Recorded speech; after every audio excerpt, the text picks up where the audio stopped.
Each year we gather with our chaplains and staff, faculty and staff colleagues and partners, student leaders, beloved alumni, and close friends, both here in the room and also this year joining us by live stream, to explore an important topic related to spiritual life in our time. Tonight we are so excited to welcome back to Tufts Eboo Patel of the Interfaith Youth Corps in Chicago, and I think Eboo is still actually preparing to speak to us, so he's across the street, so I'm just going to talk about him for a minute. So Eboo has been a friend, a co-laborer, and an inspiration in the field of interfaith engagement and interfaith leadership in higher education to many of us for many years. He is one of the most recognized and esteemed voices nationally and globally, calling for a vision of a nation and world in which our religious and philosophical differences do not divide us, but actually bring us closer together, where we can be inspired and challenged by the best in each other's traditions to work together for the common good.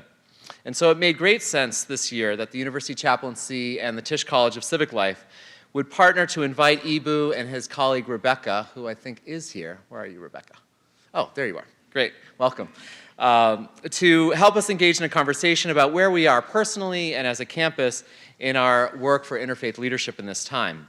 4 years ago, Eboo Patel came to Tufts to speak as our common reading author for the first-year class, the first years who are now the senior class.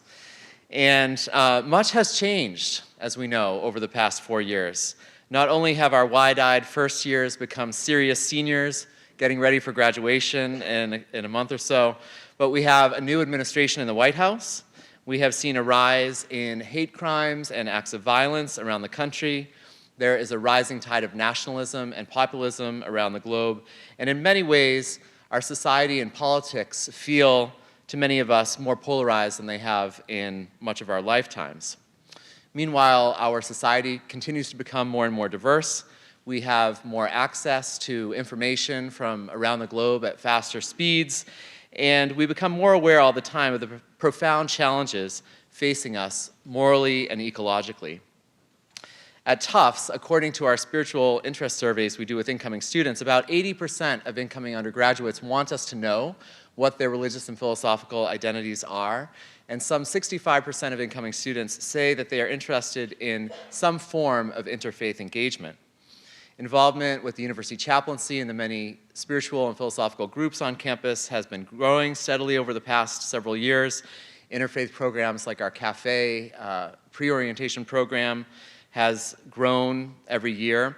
And there's a vibrancy to our intersectional work around spirituality and social justice with so many campus partners who are here tonight.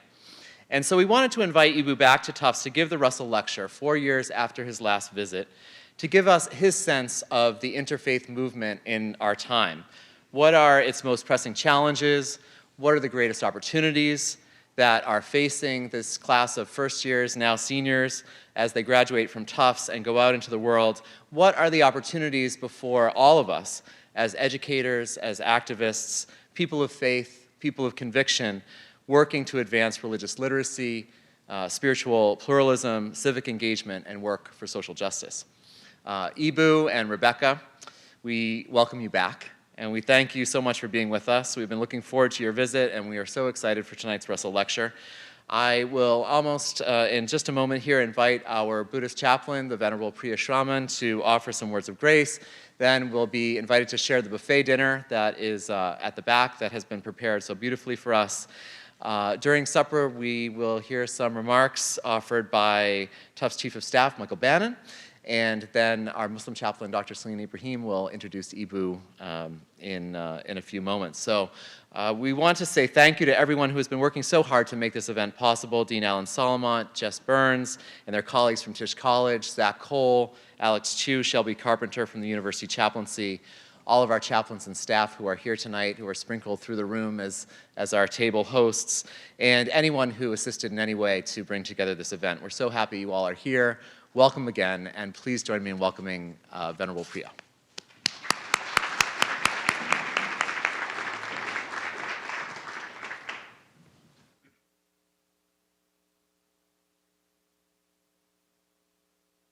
In the Buddhist scripture, there's a very interesting statement about our spiritual growth. In that statement, it names two key elements that are conducive to our individual spiritual growth. It says, the two elements are wise reflection and the voice of another. Now, whenever I think about it, personally, it has always been true. In my spiritual growth, it has been the voice of a kind friend, a kind colleague, and many others that have helped me in my growth. So today, as we are grateful for the food, I want to invite all of us also to be thankful for the company that we are in. So let us take a moment to acknowledge all the factors that brought this nourishment today in the form of food, in the form of our company, in the form of our friends, colleagues, strangers, and the community, both interfaith and international. I want to say a few words in Buddhist Pali language that is used to express gratitude. Abhivadana silesa niccang vaddha pachayino chattaro dhamma vaddhanti ayuvanno sukhang palang. Please enjoy your meal.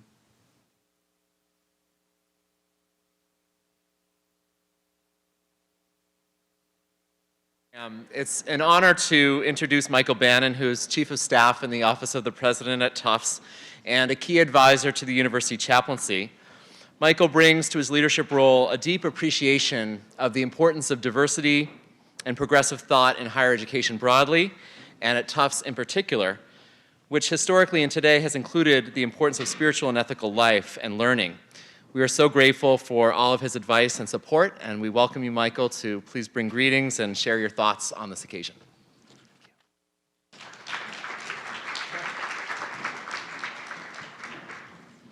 So this is always one of my favorite events of the year under Greg and his colleagues' leadership. It has really flourished as an opportunity not just to bring thought leaders in contemporary religious, spiritual, and ethical life to campus, but also to bring together on campus the community of all of those people who care about these issues, which is often a virtual community. And so to get everybody in the room from a variety of faith traditions and ethical and philosophical perspectives to think together about what the speaker says, to hear each other's questions is always a treat. I also like this because it's a chance for some of us to thank the chaplaincy team and their colleagues and the many students who work so hard on a range of programs each year for all that they've done. We're coming up to the beginning of what I call the sort of the awards season of the academic year, and I want to take this opportunity just to do a few shout outs for all of the great things that the chaplaincy team has been doing. First, I'd like to offer special thanks to Tisch College for partnering with the chaplaincy on this year's Russell Lecture. I think it's very exciting. It amplifies the impact of Eboo's presence on campus, and it reflects Tish's very real understanding of the importance of religion, ethics, and values to a healthy civic life. So thank you, Alan, and thank you to all of your colleagues, particularly Jess, for that work. It's been a really great year for the chaplaincy and its partners. New colleagues on campus, including at Tufts Hillel, which is such an indispensable partner to the chaplaincy, Rabbi Dr. Naftali Brower as the new Jewish chaplain at Tufts and Neubauer, executive director of Hillel. Naftali and his family have already become integral members of the Tufts community, and he is making sure that Hillel moves forward with the dynamism that has characterized it for the last decades. Also, welcome to Thomas Dawkins, new music director and organist, immensely talented. Great to have him on campus. And it's really been a great year for all the chaplains. We heard a beautiful grace earlier from the Venerable Priya, and I wanted to note that both Priya and his humanist colleague, Walker Bristol, are now in full-fledged chaplain positions.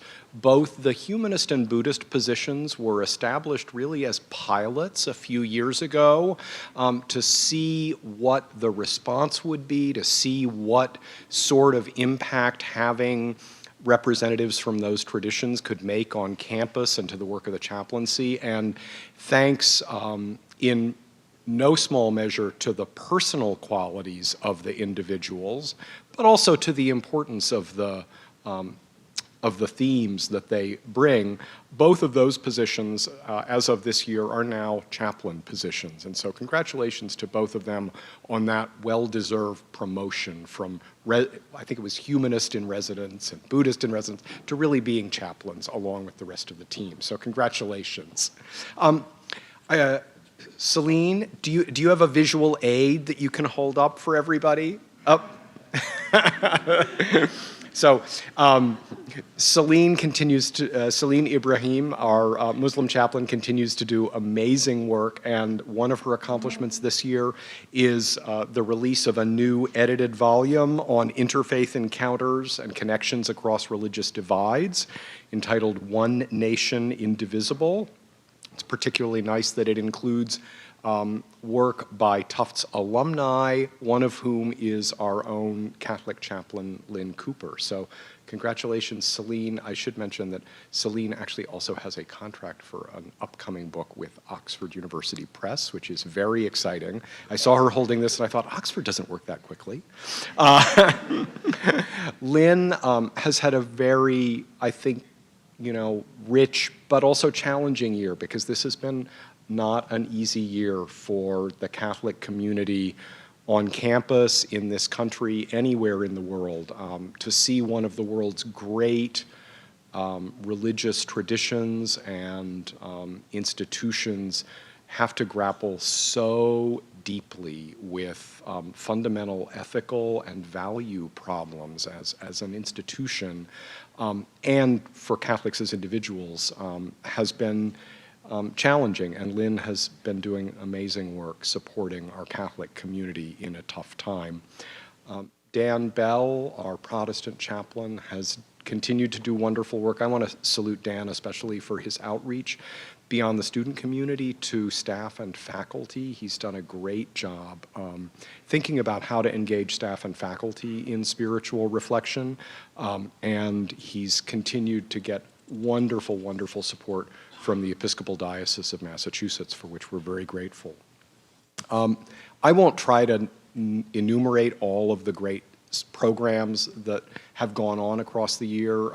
They range from big signature events to countless small-scale gatherings that bring students, faculty, staff, and the chaplains together to grapple with really important issues.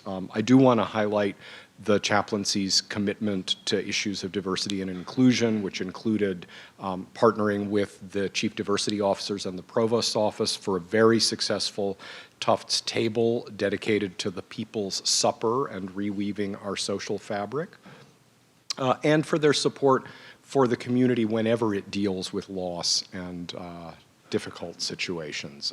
Really important work. We have a lot of students here tonight, many of whom are active members of the Interfaith Student Council, and none of this work would be possible without your engagement. We know that you all are incredibly busy as Tufts students, and the amount of energy and time that you put into volunteering for your traditions and for the greater good of the community is extraordinary. Greg mentioned CAFE, which had a very successful year, record participants last August. They're now getting ready for the 2019 edition of CAFE, and particularly gratifying to see CAFE highlighted in some of the contributions in a new book co-edited by Eboo Patel, this evening's speaker, Educating for Religious Diversity and Interfaith Engagement, which is intended as a handbook for student affairs professionals as they think how to work on these important issues. The chaplaincy continues to try to reach out through enhancing its communications with alumni and friends, and it's also actively engaged with the professional communities off campus. So kudos for engagement with programs such as the Boston Interfaith Leadership Initiative and Boston Bridges for Emerging Leaders, and with Rabbinical College's Campus Chaplaincy for a Multi-Faith World project. Zach Cole, who's a tremendous asset to the chaplaincy, is very actively engaged in the major National Association of Student Affairs Professionals and played a leading role in a major conference that they presented in New Orleans on religious, spiritual, and secular identities in December. Really important topics for student affairs professionals to be considering. I can't really say enough about Greg, who is the Energizer Bunny of university chaplains, and somehow manages at the same time to be continuing to make progress on his doctoral degree, which I really admire. He's been elected to the board of the Association for College and University Religious Affairs. He's been active on the national level ever since he arrived at Tufts, and he's an incredible ambassador for the university. I think it's been an amazing year. The chaplaincy has some exciting programs yet to come, including some very interesting explorations about how interfaith work in particular might be integrated into Tufts' academic work in civic studies, another area where Tisch College is really paving the way. So thanks to everybody who's made this another tremendous year at Tufts. I'm certainly looking forward to more great years ahead, and I think that we'll all be able to look ahead to that work, drawing on the kind of reflections that we'll hear from Eboo tonight. So thank you.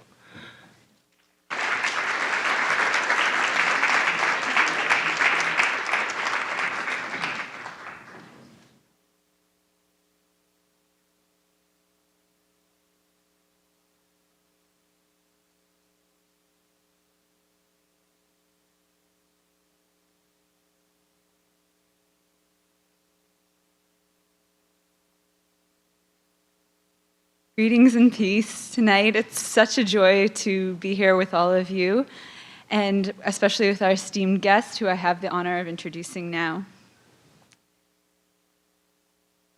I'm going to give a little bit of a vignette here, so bear with me. Many of you have probably found yourself in this situation where it's really late and where you should probably just go to bed, but then you have this book that's just calling out to you. So you say to yourself, I'll just read a few pages.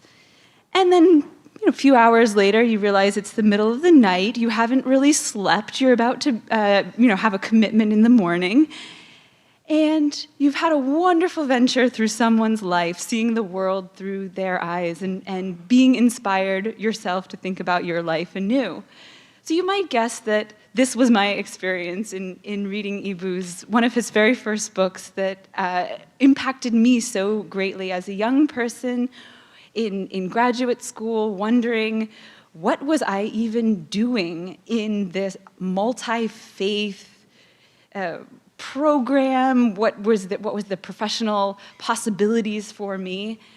And Eboo has been, in so many ways, for so many of us sitting in this room tonight, around the US, around the world, has been that model of how to take a passion and turn it into a movement.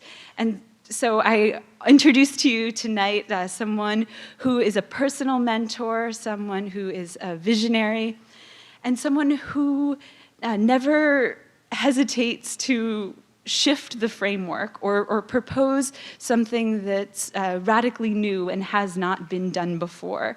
Someone who doesn't hesitate to look at the gigantic picture and say, and I have an idea for a step one for how to realize this goal. So I introduce to you today someone who's a nonprofit leader who has shaped the field of interreligious relations such that people know now what the word interreligious more or less means. I introduce to you someone who's a national activist who served on the inaugural committee, for instance, of President Obama's Faith and Advisory Committee.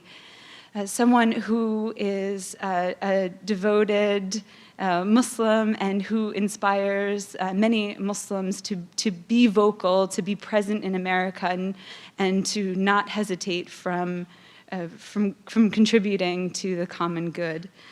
So without further ado, I welcome Eboo Patel to tonight's Russell Lecture. Thank you, Eboo.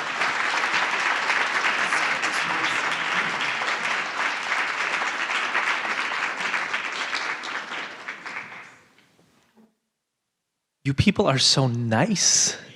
You're nice to me, you're nice to each other.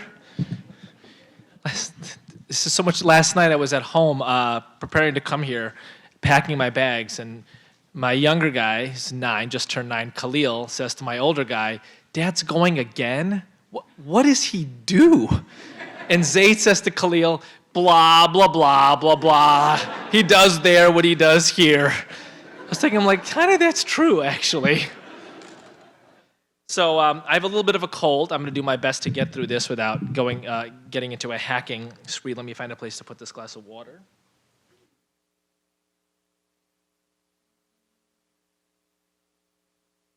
And to equally express my admiration for Greg and the chaplaincy, the great work that's happening at Tufts. See lots of friends from the Boston area here tonight. What a blast. So much fun. So let me tell you a story. Happened to me a few years ago in Chicago. A friend of mine introduces me to the CEO of the Greater Chicago Food Depository. And I show up there early on a Tuesday morning, and the CEO and the executive vice president take me on this tour of this food depository. Anybody been to a major city's food depository? It's kind of amazing, right? Like on the one hand, it's like a football field size in length and width, and it's like, I felt like 2 or 3 stories high, just stacked with canned goods, and in some places fresh vegetables, and there's trucks pulling up to make deliveries all over the Chicagoland area. And you think to yourself, wow, this is, in so many ways, this is a human achievement, right? This is what a group of people are doing together to help other people. And then you think to yourself, richest nation in human civilization, and we still have so many hungry folks. It's an interesting kind of hopeful moment and also a sobering one. So in any case, I'm there, I'm getting this tour, and I'm fascinated. They have a kitchen there, and they're training chefs, and I'm seeing how the whole operation works. And about an hour in, I'm like, so y'all are busy and important people. What am I doing here? Why did you ask me to come by? Why are you spending all this time with me? And they sit me down with a couple of forms that they had printed out for this meeting. And they said, look, we've done an audit of our entire operation. And we discovered some things that we kind of knew at a gut level were true, but we now have the numbers for them. So first set of numbers. We have 650 distribution sites across the Chicagoland area. I mean, clearly not every hungry person is driving to this one location to pick up their bag of groceries, right? They have places all across from Elgin to Wheaton down into the south suburbs, all around the Chicagoland area where people go and get their food. And of those 650 sites, they said, we have found that at least 450 are faith communities. Churches, synagogues, mosques, temples, sanghas. Interesting, right? And we did a similar kind of audit of our volunteers. And we have probably tens of thousands of volunteers through here every year. Hundreds over the course of a week to unpack trucks and bag boxes of groceries and basically get the food packed up so that it can be sent out to these 650 places. And at least 2/3 of the people who volunteer here volunteer with a religious community. And you can actually watch this happening. If you stand up here in the balcony above the kind of warehouse area where all the food is stacked, if you stand up here on a Sunday afternoon around 3 o'clock, you will literally see 6 or 7 different faith communities walk in when the volunteer bell rings for 3 o'clock. They volunteer in 90-minute shifts or whatever. You'll see them file in. You'll know they're different faith communities because they're wearing the kind of lime green, banana yellow shirts that you see, with kids who are heading off to to mission trips in airports, which I see every summer. So you know they're associated with faith communities, and they kind of file into their row, and you will watch them run through literally the same format. They'll have kind of a moment of silence or prayer, and then the youth leader or the pastor or whoever it is that's kind of leading the group will say a few words, oftentimes read from what appears to be from the balcony scripture, probably is scripture. They'll volunteer for 75 minutes or so, and then that leader will lead them in a short reflection. Presumably, what did we learn about our religion and about helping others, et cetera, et cetera. And then you'll see these 6 or 7 groups file out.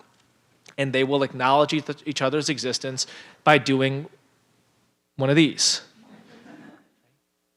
And we've been thinking to ourselves about how important diverse faith communities are to the greater Chicagoland Food Depository. Our most effective public service announcements are when we have pastors do public service announcements. We've had a couple rabbis do them. We're thinking about having imams do them. They're really effective because those folks connect cosmic issues and ideas to serving others. Our most effective lobbying days in the state capital of Springfield is Church Day. There's now a synagogue day and a mosque day, and so these people from different faith communities will organize a group of buses and go down and talk to Springfield legislators about how the Bible speaks to solving the problems of poor and the hungry. I see Alex Kern smiling there because this is the stuff he did for 20 years. And we've been thinking to ourselves, what would it look like to have an interfaith public service announcement? What would it look like to have interfaith volunteer efforts? What would it look like to have an interfaith day of organizing in Springfield? And then at the executive table, right, this is happening at senior levels of the organization, we think about all of the pitfalls. What happens if somebody says, hey, it's a great idea to pray together, and a religious group is like, we don't do that. We pray in this way and not with other people. What if on the bus on the way down an interfaith day in Springfield, somebody brings up a political issue which divides folks? And people say, next year we're not coming. This is not what we do this for. And so we've been thinking to ourselves recently that there's all of this opportunity when it comes to interfaith bridge building at the Greater Chicagoland Food Depository, but frankly, the challenges are too great, the risks are too high, so we're just keeping the status quo. And then, my friend Sunny Garg tells me about IFYC, and I figured, well, why don't we have this guy, Eboo Patel, come in, and maybe he can give us some advice. So I'm gonna stop the story there. And let's just back up for a second and think about, what does this say about our society? I want to point out a couple things, right? By the way, does it surprise anybody in this room that 2/3 of the distribution centers for the Greater Chicagoland Food Depository are communities of faith? Surprise anybody? That 2/3 of the volunteers are faith, not individual religious people, but organized faith communities. Does it surprise anybody? Okay. So, Robert Putnam, across the way there, a little place called Harvard, smaller than Tufts, I know. That's right, exactly. The poor souls who were sent over there. He points out in his book, Bowling Alone, that probably 50% of American civil society can be traced back to religious communities and religious commitments. So this is actually pretty remarkable, right? Like the whole civic fabric, the Greater Chicagoland Food Depository, American colleges and universities, there's 2,800 four-year residential colleges and universities in America. Catholics have built about 1/10 of them, 230. Methodists have built about 100. Bunch of places that you might not associate with Methodists, Duke, Emory, Syracuse, USC, all built by Methodists. ELCA has 24, right? Really interesting. A significant part of American higher education built by religious communities. The same can be said for hospital systems. Just today, I read a story about the terrible floods in Nebraska. Anybody want to guess who's going door to door in Nebraska, wading through the floods, making sure everybody's okay, that the elderly are in a safe place, that animals are safe, draining the water from basements? Anybody want to guess who they're principally associated with? Religious communities. Really interesting question. As fewer and fewer people go to religious communities, show up in church on Sunday for Jumu'ah prayer on Friday afternoon, for Shabbat services on Saturday morning, what happens to all those disaster relief organizations? What happens to the Catholic schools in the Chicagoland area, which serve 80,000 students? You know how many students are in the Chicago public schools total? 400,000.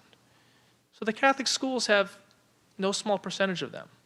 As people stop going to church on Sunday and putting their 20 on the plate, what happens to those schools? 50% of the students aren't Catholic. Overrepresentation of kids who are poor and minority.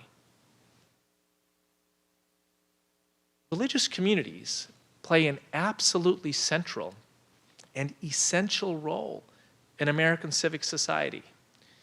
And as those communities sociologically erode, what happens to American civil society?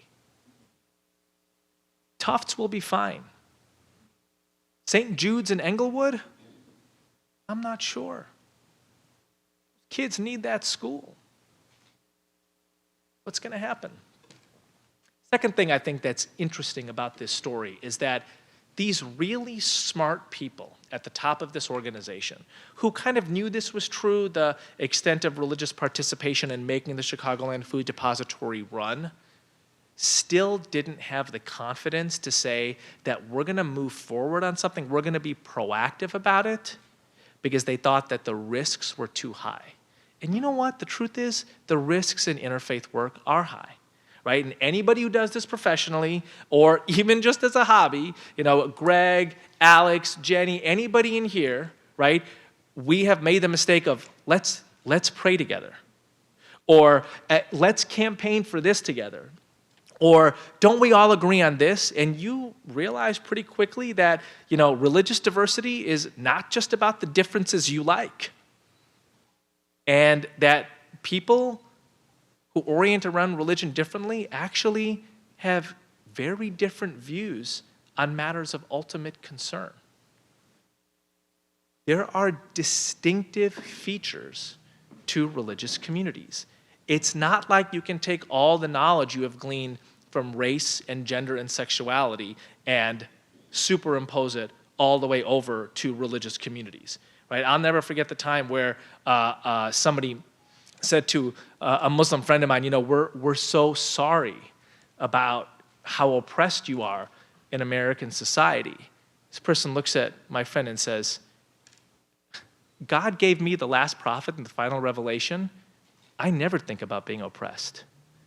Surah 93 says that I should only be thankful and give gratitude to the Lord.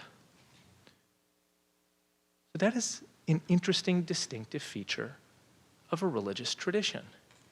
Not every Muslim feels like that, but probably don't want to talk to an observant Muslim about how he or she views his or her social condition without having at least some familiarity with theology.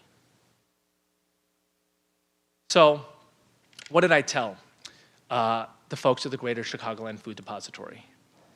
Some version of, you should hire a Tufts graduate.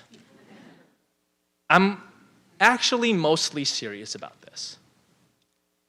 We live in the most religiously diverse nation in human history, the most religiously devout nation in the Western Hemisphere, at a time when religion is a flashpoint of tension, is a growing divide, is opportunities for extremism and conflict. The Greater Chicagoland Food Depository, that social context, which is to say a social context in which people who orient around religion differently are constantly interacting with each other, even if only in head nod type ways, that is more and more every school, every hospital, every social service agency, every recreational facility, as religious diversity becomes more and more a feature of American civic spaces, do we not think that there are going to need to be experts and professionals who are able to lean in positively to that dimension of diversity, to bridge it, to strengthen social cohesion, to increase social capital, to reduce prejudice, to create a larger sense of we, to be able to do that well, to be able to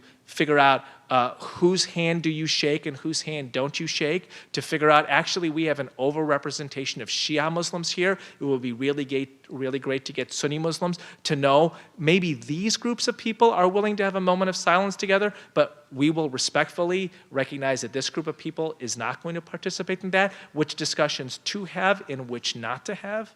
In other words, just as multiculturalism has taken off, just as ESL has taken off, just as we are increasingly aware of various genders and sexualities in civic spaces, do we not think we're going to need a similar level of interfaith literacy and leadership in order to realize the opportunity of religious diversity and guard against the challenges and threats?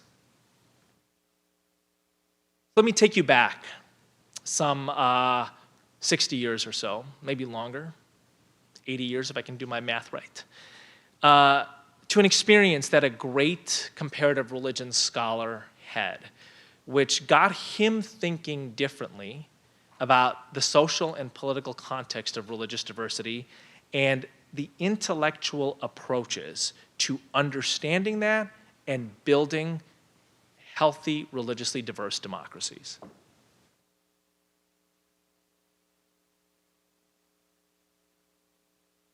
So, Wilford Cantwell Smith, who also spent a good part of his career at a university nearby, when he was a young man, straight out of Cambridge, he gets sent by the Canadian Missionary Society. This is the early, mid-1940s. He's a very serious Presbyterian. He's sent by the Canadian Missionary Society to a city named Lahore, which is in present-day Pakistan, but back then it was part of an undivided India under British colonial rule. Cantwell Smith is in his mid-20s. He is a teacher at Foreman Christian College. And he probably goes there with, with some pretty strong missionary commitments, right? But when he gets there, he has this really interesting realization that the students he's teaching and the faculty that he's teaching with are Hindus and Muslims and Sikhs and Jains and Buddhists and the odd secular humanist here and there, and that while where they taught was Foreman Christian College, what they were really doing was trying to create a community that was religiously diverse. A couple of things come to Cantwell Smith's mind. That he believed, and to the day that he died, that Christianity had the feast, especially his Presbyterian interpretation of it, that Jesus was Lord and Savior. And evangelizing other people is not the first thing that comes to mind when you need to ask your colleagues, where do I find bread in grocery stores around here? In a very serious way, right? Like, there are a whole set of neighborly type concerns and issues that rise when you're in a new country and you're on somebody else's turf. And so you want to make friends and be a respected colleague. Something else comes to his mind. Although I deeply believe in my tradition, I am learning to have a lot of respect for these Hindus that have a strong commitment to vegetarianism, for these Jains who have an even stronger commitment, don't eat onions or garlic, for these Muslims who perform prayer 5 times a day, including waking up early in the morning and fast from sunup to sundown, no water during Ramadan. These people in real life, they're not the people I read about in my missionary books. And so this thing called a religiously diverse community, it's actually something that I want to build. A couple of striking things about this. Back then, not Cambridge where he did his master's, nor Toronto where he did his undergrad, nor the Boston area where he would become a young professor were religiously diverse. Canada, England, the United States were largely religiously homogenous societies, largely Jews, Protestants, and Catholics. The 1965 Immigration Act had not yet happened, the act that brought many people from different parts of the world to the United States. The labor intakes of post-war Britain had not yet happened. And so Cantwell Smith, he's kind of seeing the future, right? But he realizes this that I'm seeing in Lahore, this is coming to Louisville. I mean, this religious diversity is not going to stay here. And so he starts to have these big thoughts, and he thinks to himself, you know what? The questions I'm asking myself right now, am I really a Christian if I'm not trying to evangelize these folks? How do you build a religiously diverse community? How do you stay true to your own religious practices and views and commitments while having great respect for others? I mean, these are like major psychological and theological questions. He says, in 20, 30, 40 years, everybody's going to be asking these questions. And by the way, it's not just about this little school. Here in the mid-1940s in Lahore, I'm literally watching religion blow up all around me, right? Sikhs, Hindus, Muslims, all in no small part because of the colonial context under the British Empire, constantly at each other's throats. And a couple of years later, more than 1 million die in virtually hand-to-hand combat in partition. So this like religiously diverse society thing, this is a major issue. He actually says in this essay, it is going to take the same kind of minds, the same level of intellect and commitment that we're currently putting into nuclear physics. How do you build a healthy, religiously diverse society? He goes to Princeton and does his PhD, and it's actually after that that he writes this essay.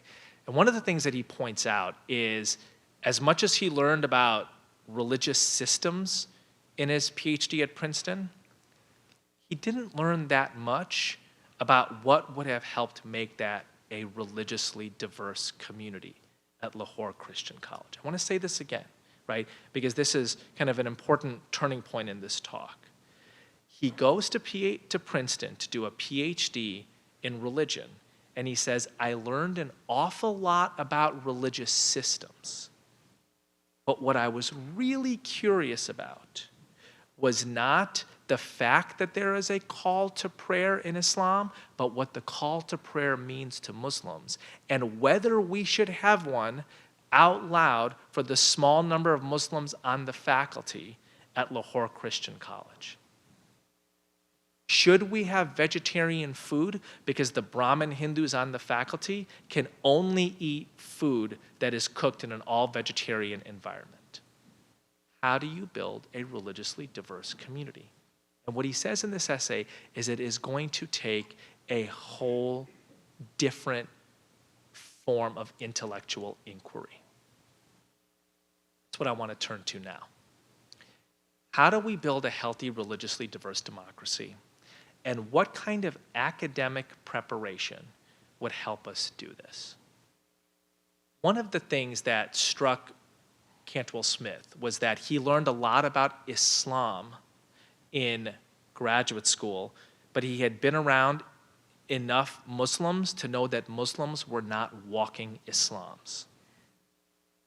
In other words, you can learn a lot about a system and not actually know that much about people, because people are not simply dropped from the system. We are formed in all sorts of other ways. I'll tell you a funny story about this. The story that I heard from Barbara Brown Taylor. One of the reasons Barbara Brown Taylor, the great Episcopal preacher, got interested in interfaith work. She's teaching world religions at Piedmont College in Georgia. And they're doing the part of the book on Islam, and there's like several pages spent on Sunni and Shia. So what do Christians think when they see Sunni and Shia in a book about Islam? What's their immediate reference point? What? That's right. So she loved it. She's like, I know what this is about. So she devotes like 3 class periods to this, right? It's a big deal. It's a big deal in Christianity. It has to be a big deal in Islam, right? So spend all this time on this, and at some point, the students in the class, mostly Christian kids from Georgia, realize that there's an exchange student from Sierra Leone. His name is Muhammad. So they're super excited. They know something about Islam. They can talk to this kid about something. So they're like, Muhammad, are you a Sunni or a Shia? He says, I haven't heard those terms until last week. Right? Muslims are not just walking Islams. The context of wherever Muhammad grew up in Sierra Leone, the Sunni Shia thing, didn't mean that much. How do we build a religiously diverse democracy that's with real people and not with abstract systems? So, in coming here, I spent a good part of my time reading Peter Levine's stuff on civic studies. And like, I totally geeked out, right? Because the way that he has put this together is through kind of first principles intellectual rigor. He says, here is the question we are investigating. He defines every word. What should we do? Is that the line? And then he goes word by, he spends 10 minutes on what? It is a thing of beauty. I invite you to watch the video. How should we build a healthy, religiously diverse democracy? Let me define the terms. Democracy is not just a place where people vote for their representatives. Democracy is a society where people get to make personal convictions public. I'm going to say that again. Democracy is a form of society in which people get to make personal convictions public. You can stand out in that corner and you can hand out flyers advocating for a pro-choice view. You can shout about it at the top of your lungs. You can seek to raise money for pro-choice causes. You can look to elect pro-choice candidates. You can do all of that within some limits on that corner. And somebody can stand on the corner opposite from you, and they can hand out leaflets and raise money and start a nonprofit and seek to elect candidates for the exact opposite cause. And you can say, this view comes from my deepest religious, spiritual, and identity commitments. The person in the other corner can say the exact same thing. A democracy is a place where people get to make personal convictions public. Diversity is not just the differences you like. I want to say that again, right? I am at a number of schools these days in which people from a variety of races, genders, sexualities, and religions are in a room together. They talk about how diverse they are, and if you name the top 10 issues in American life, they all agree on their ideology on them. I just don't think that's a diverse room. Diversity is not just the differences you like. Diversity is being able to deal with people who have very different ideas of how a society should run, of who should be elected to office, of how various laws should look. It's the ability to engage those differences. Religion, per Paul Tillich, is about ultimate concerns. So, Michael Walzer, in his great book, What It Means to Be an American, famously said that for centuries, political philosophers, literally from the time of the Greeks, believed that if you wanted diversity in a society, it had to be under a dictatorship. Because think about this. How would any society allow another group's views on ultimate concerns reign over them? How would you ever allow people who believe something very different, not just cosmically, but the ability to put that into law and policy and practice? How would you ever allow that group to be elected? It has to be under a dictatorship. If you want a democracy, Walzer says, this is his reading of political philosophy, it has to be homogenous. One people makes one state. What is one people? Same race, same ethnicity, same religion. Of those, religion was the most important, most people thought. Think about how I define religiously diverse democracy. The difference is you don't like on matters of ultimate concern that can be made public amongst other differences, amongst a whole set of conflicting views. That's a recipe for civil war. Walzer ends that section and begins the next one with this line: until the United States of America. It's interesting, right? For all of the sins and mistakes of the founders, and they are legion, and they should be talked about, and we should not forget them, and some we should not forgive. For all of those, they got religious diversity mostly right. When George Washington got a letter from a man named Moses Sessions, leader of the Hebrew congregation of Newport, Rhode Island, 1790-91, Moses Sessions says, what's going to happen to my people in this new nation? Right, now that we have ratified the Constitution, now that the 13 colonies are all riding under one banner, what's going to happen to my people, we who have been hated and hounded and harassed so much, especially in Europe?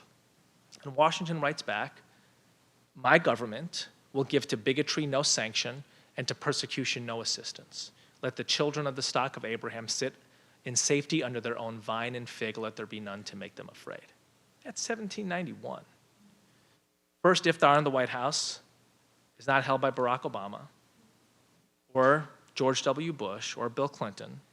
It's held by Thomas Jefferson. Ben Franklin makes a donation to the building funds of every religious sect, including a Jewish community in Philadelphia.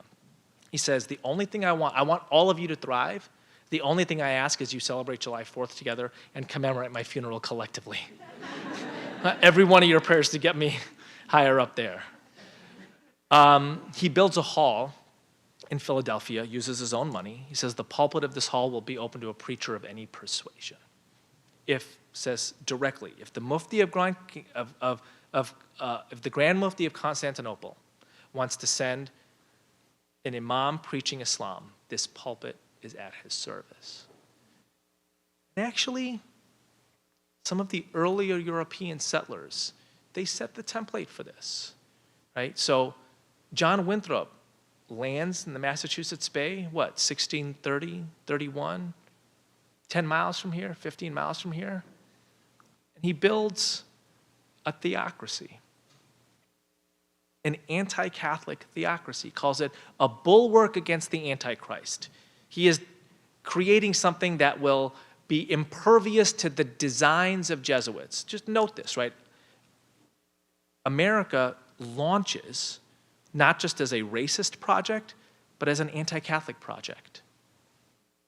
How many of you woke up this morning worried about anti-Catholicism? Serious. Is it not remarkable that over the past several hundred years, the United States has largely metabolized that? Because I had this little bit role in the Obama administration, I was on the South Lawn of the White House in October of 2015 when a black president introduced the first pope.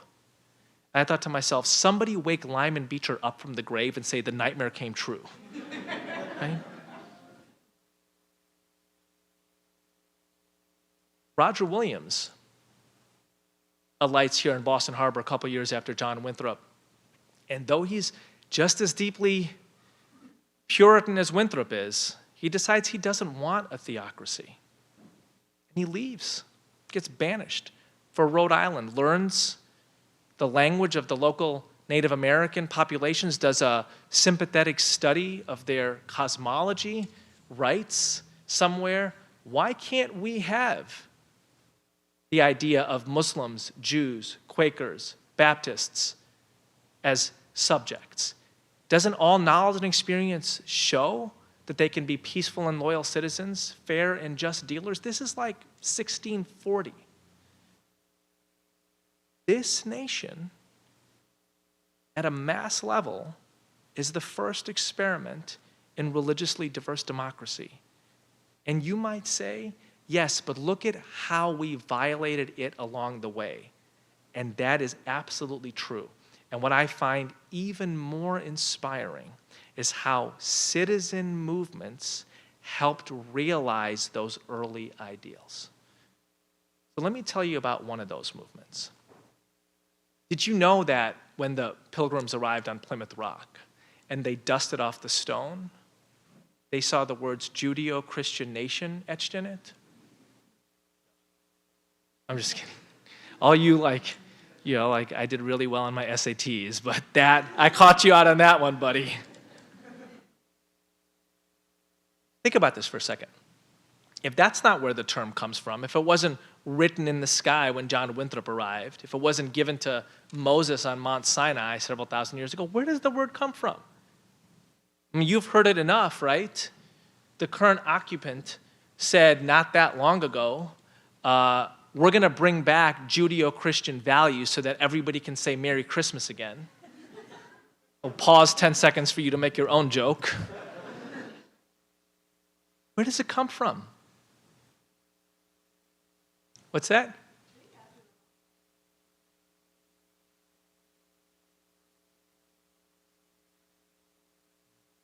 Very close. Very close.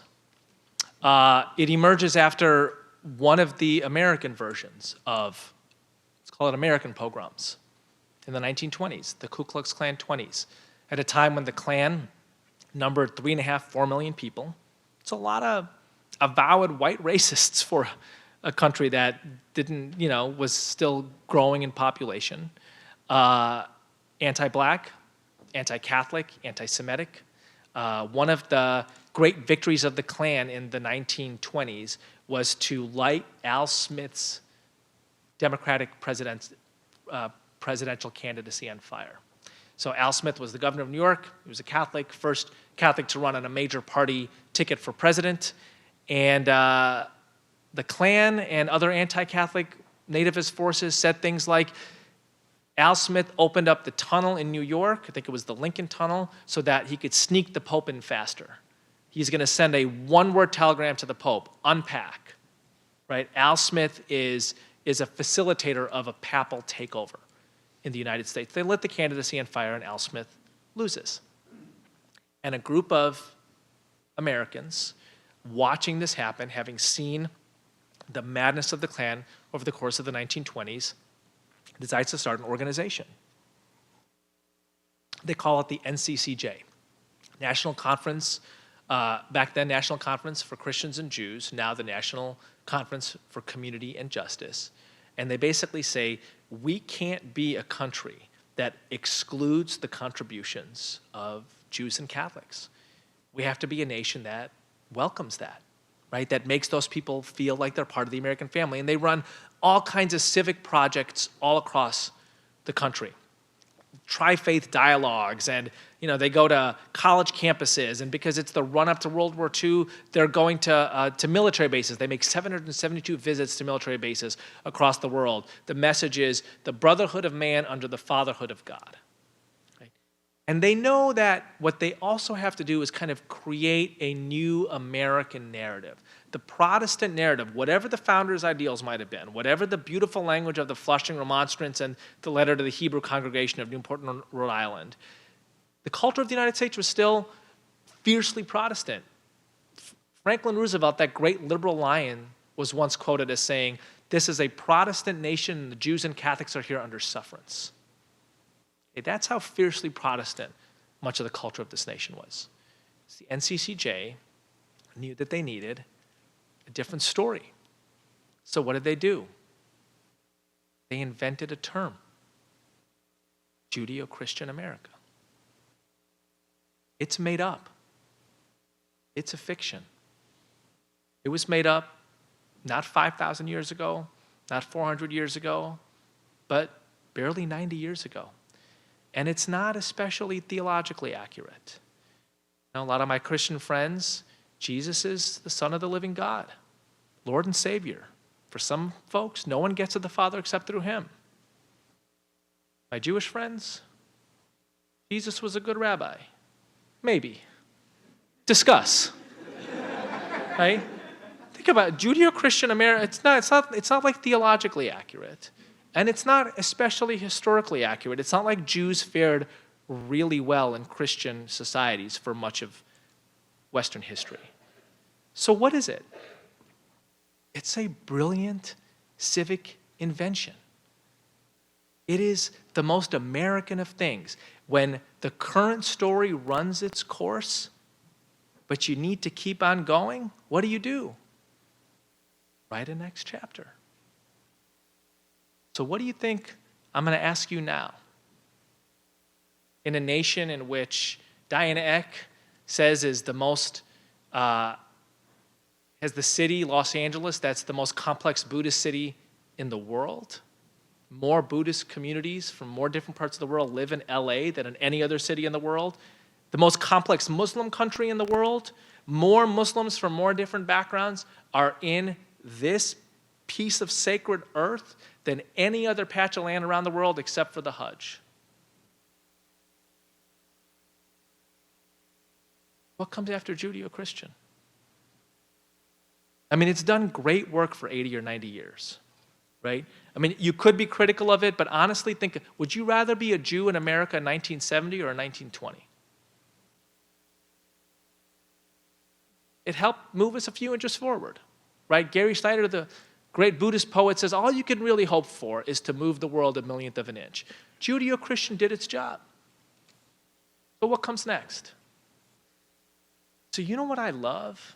This image of these people around this table thinking to themselves, you know, we're doing these great civic projects and we're going to military bases and we feel like, you know, we're on the right side of history, but I don't know, just is there something bigger out there? And the guy who's leading it is this, you know, young guy, a guy named Everett Clinchy. I think to myself, like, some group of like Tufts students, Northeastern students, Harvard students, some group, y'all are like meeting right now. And you're thinking to yourself, like, what's next? Right? How do we make sure that we are realizing the opportunities of the greater Chicagoland Food Depository's religious diversity and not being afraid of the threats? Like, who's got that expertise? Who's building that knowledge base? Who's building that skill set? Right? Who's thinking about what to call the next chapter in America's mostly glorious history of religious diversity? And what I think is so inspiring is like other people have done that in the past and we have inherited it and now we do our part. So what's the name of it? What's the skills folks need? What's the knowledge that we require to build a healthy, religiously diverse democracy? What happens to St. Jude's Catholic School, to those students, right? What does a religiously diverse civil society look like in the early 21st century? The single best part about working with really smart students on college campuses is I don't need the answer. I'm not smart enough to have the answer, right? All I gotta do is plant the question with you all. This beautiful line at the end of Hamilton, I just took my kids to see it, you know. This beautiful line, right? America, you unfinished symphony, you sent for me. This is still a question that requires our best minds, the kind of minds that would in another area be put to nuclear physics. That's you all. This unfinished symphony is sent for you. Thank you.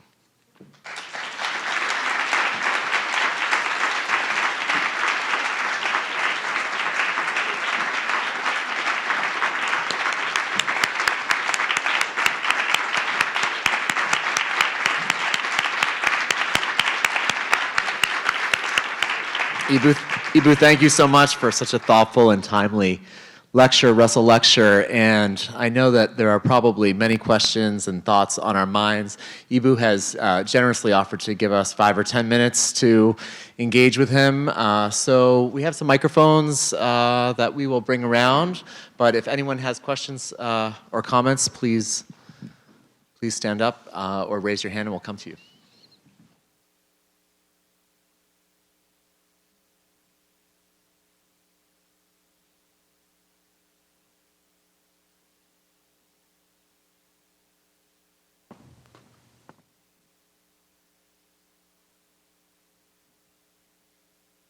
Hi, thank you for your beautiful lecture. I was wondering your opinion on how do you engage in religious and like interfaith dialogue and work, especially with like you said, the differences that we don't like, while retaining like the safety of people who are marginalized with marginalized identities. Like thinking specifically of queer and trans people. Whose identities might not always be respected in some religious communities. How do you kind of take the two and have both the dialogue and the work that you need while also making sure that people are safe and respected? Yeah. So I think when I do interfaith work, I just expect disagreement. I just like, I'm in a Ismaili Muslim. I'm part of a small community of Shia Muslims that many Muslims don't regard as Muslims and that other people just have never heard of. I just don't expect. I don't expect the same respect from other people that I would expect of my friends. Interfaith work is not about my friends, right? There are some places I wouldn't enter where I'm like, I'm not, like I find this hateful. But if I find myself declaring 50% of the world or the nation hateful, then it's my problem. What I mean by that is like by my problem, what I mean is that Jane Addams has a great line that if you limit your interactions, you have circumscribed your range of life and your ethics, right? And so it means I learn less and I convince fewer people. That doesn't mean I can't do it. Like I'm not standing up here and saying you have to do this. I'm saying if you're going to do interfaith work, expect disagreement. Expect disagreement on matters of ultimate concern. Expect people to believe that they have the banquet when it comes to cosmic matters. Expect people to have different views on things that you think are really important. And if you don't want to do it, that's fine, right? It's totally fine. The analogy I use is, when the mountain climber approaches the mountain, she's not surprised. She came to climb the mountain. She's prepared, right? So I think if you're going to do interfaith work, you have to prepare yourself for that. And I think that people have different zones of comfort. It's totally fine, right? When I heard that a group had said at a particular small college I was going to that inviting me as the convocation speaker on campus was inviting somebody who sat at the right hand of the devil, and this was said to me as a warning a month before I came. And then a week before I arrived, I got an invitation from that group to come speak to them. Of course I accepted the invitation. I mean, what are they going to do to me? Be mad at me? Right? Like, I would much rather have that conversation. That's the decision that I made. I'm not saying everybody has to make that decision, but I am saying that for us to have a healthy, religiously diverse democracy, we need to have enough people who are willing to deal with the differences with which they are uncomfortable to strengthen that civic fabric. I'm gonna give you, for me, like a stark example. If I have a heart condition and I require a 2-person heart surgery, I don't care if the heart surgeons voted for different people. They need to perform their heart surgery on me, right?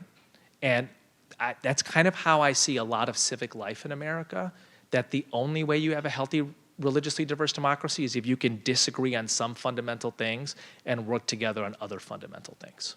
Otherwise, I mean, do we find ourselves in a situation where people are saying, I will not perform a heart surgery with you because your views make me feel disrespected? Note, I am not saying that in a dismissive way. Right? I'm not saying feeling disrespected is, I'm not saying like get over it, snowflakes. I'm saying in order to have a diverse democracy, you have to be able to disagree on some fundamental things and work together on other fundamental things. Otherwise, it's not diversity.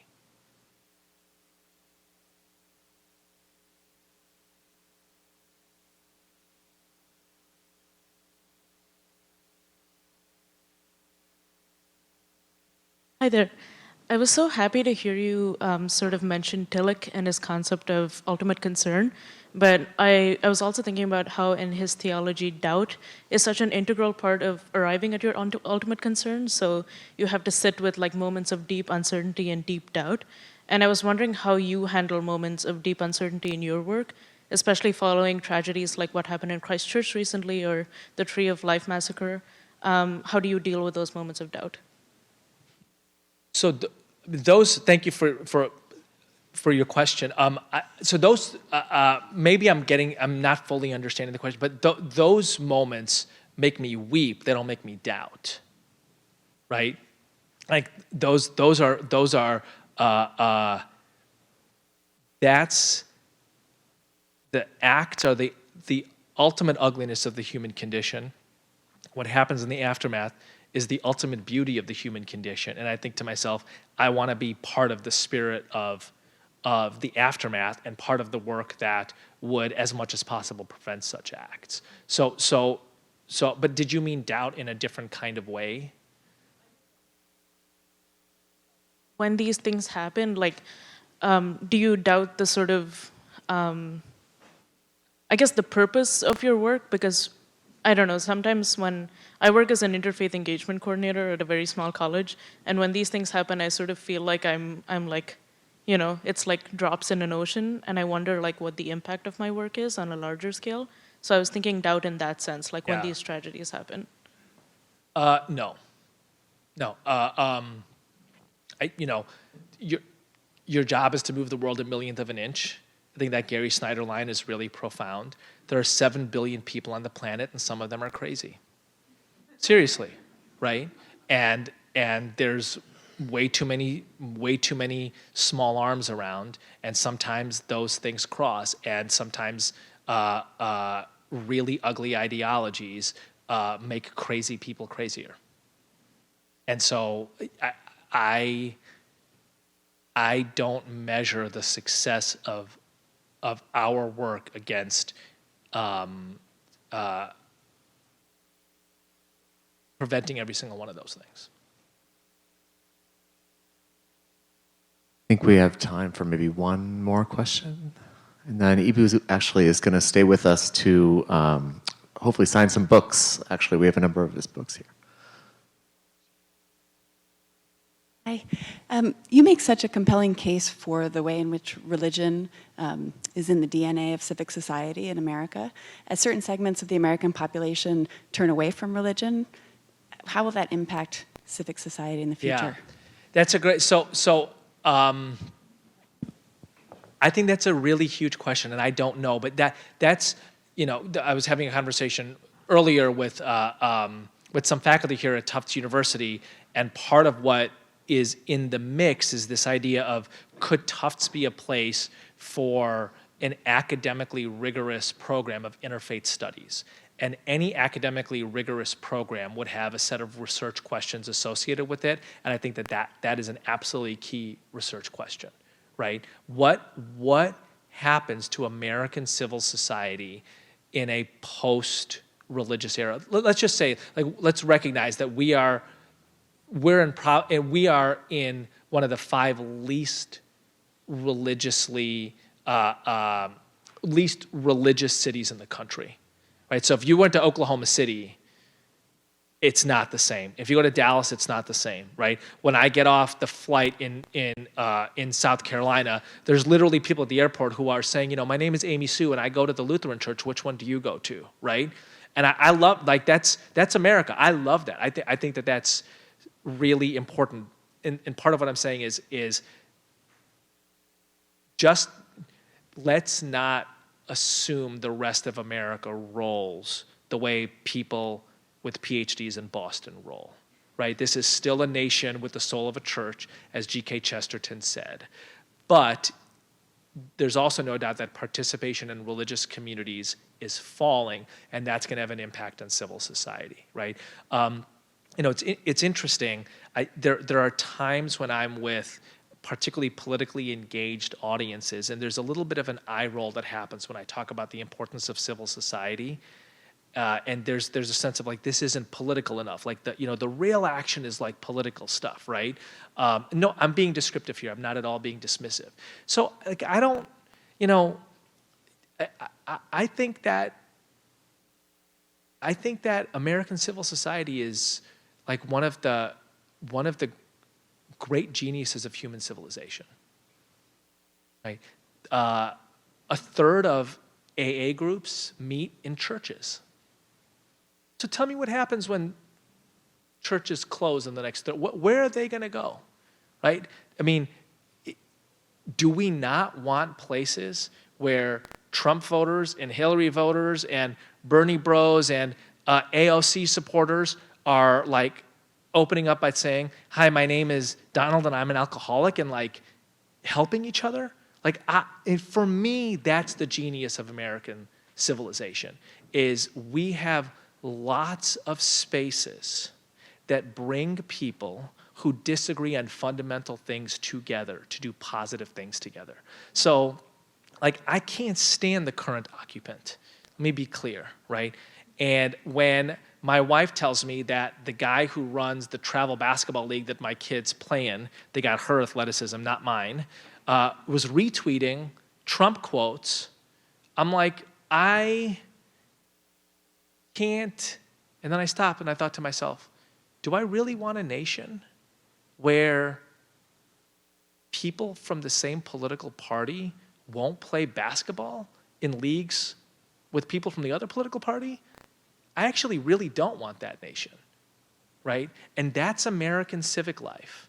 And a huge part of it is generated by religious communities. I want to make one more comment on this, just to kind of highlight just how remarkable this is. So in a famous early document from Harvard, like 1640s, 1650s, lots of you will have heard this quoted. They said, now that we have come to this new land, they didn't mention the part about the murdering of the American Indians, but now that we have come to this land, and we've set up a civil government, and we have set up the early signs of our economy, and we have set up our churches, we are building a university, because we do not want to leave an illiterate ministry to our churches when our current ministers should lie in the dust. Why was Harvard built? Harvard was built to educate future ministers for Puritan churches. Harvard was built as an institution of a particular religious community, principally for the continuity of that community. What is Harvard now? It is a public good. What is Tufts now? It is a public good. What do I mean by that? I mean that it is stunning that we have a civil society of institutions built by religious communities, first and foremost for service and continuity of their community, that now serve as public goods. Like that doesn't happen everywhere. There was a recent New York Times article about the city of Mostar in Bosnia and Herzegovina, and opens with, if you're a Catholic and there's a fire in your house, the Catholic fire department will come make the call, but not the Muslim fire department. And if you're a Muslim and you like to dance, you will go to the Muslim nightclub, but not the Catholic one. And if you're a Catholic and you go to school from 8 a.m. to 4 p.m. when Catholics go to school. And if you're Muslim and you go to school, you go from 4 p.m. to 9 p.m. when Muslims go to school. In other words, they have a civil society that is also built by religious communities, and it is entirely balkanized.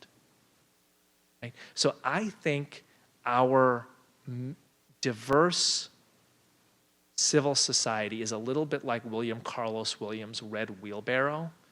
Remember that poem from high school, right? This so much depends upon a red wheelbarrow. glistening with rain beside the white chickens. That, you don't think about how important it is until you realize what the alternatives are. And like you, I am concerned both with the erosion of participation in religious communities and the hyperpolarization, tribalism, and partisanship, that we are in danger of that red wheelbarrow rotting and us not knowing it. Thank you.